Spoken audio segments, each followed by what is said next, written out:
Mouth organ, कहानी और कहन के नानाविध आकारों की आजमाइश।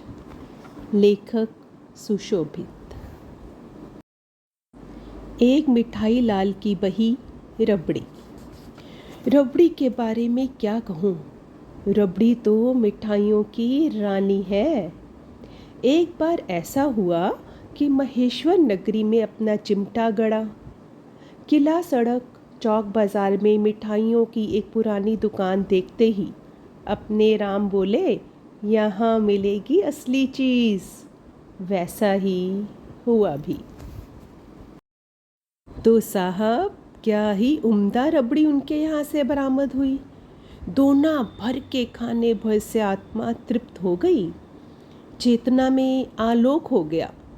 मन के क्षितिज पर अदम्य संतोष का ध्रुव तारा उगा और वहीं का वहीं ठहर गया।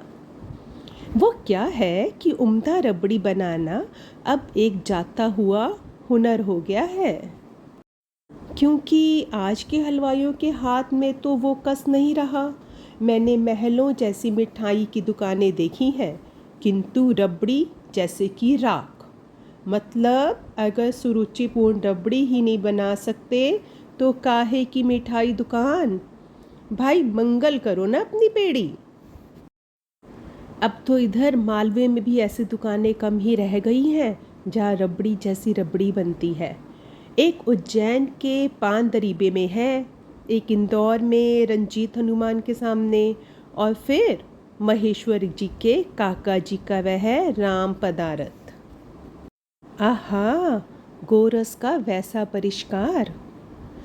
इधर एक दावत में हमने सीताफल की रबड़ी देखी, मन में कौतूहल जगा। भाई, अब ये क्या नई क़यामत है।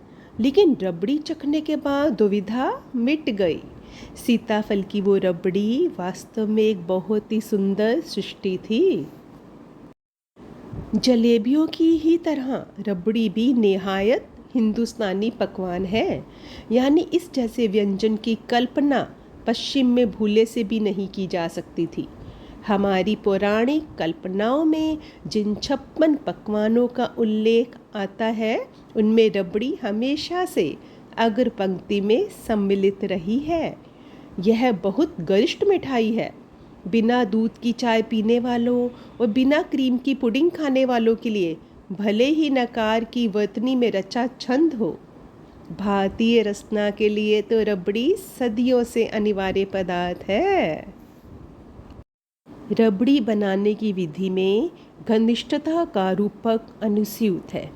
कहते हैं, चाह गाढ़ी हो तो प्रीत बन जाती है और दूध गाढ़ा हो तो खीर बन जाती है।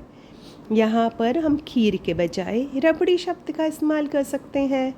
वैसे भी वे दोनों एक ही सिफत के पदार्थ हैं।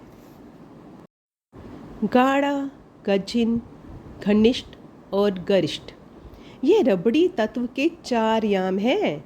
भारी तले और चौड़े मुंह वाले कढ़ा में रबड़ी बनाई जाती है। ऐसे ही कढ़ाओं में उटाया हुआ गर्म केसरिया दूध उत्तर भारत के कस्बों में सदियों से गुण ग्राहकों को सांझ सकारे पिलाया जा रहा है। भारी तल्ला इसलिए कि दूध जलकर चिपके नहीं, और चौड़ा मुंह इसलिए कि उसके हाशिए पर दूध की मलाई का संग्रहण किया जा सके। मध्यम आंच पर देर तलक पकने वाला मिष्ठान है यह। संगीत की भाषा में इसे चैनदारी कहेंगे। मोहब्बत की ज़बान में यह तसल्ली कहलाएगी। मिठाइयों के इस लोक में इसका नाम रबड़ी है। आहा, कैसा लगा आपको यह रबड़ी पुराण? कमेंट बॉक्स में आपके कमेंट्स का इंतज़ार रहेगा। जल्दी ही मिलूँगी अपनी अगली वीडियो के साथ। तब तक नमस्ते, जय हिंद।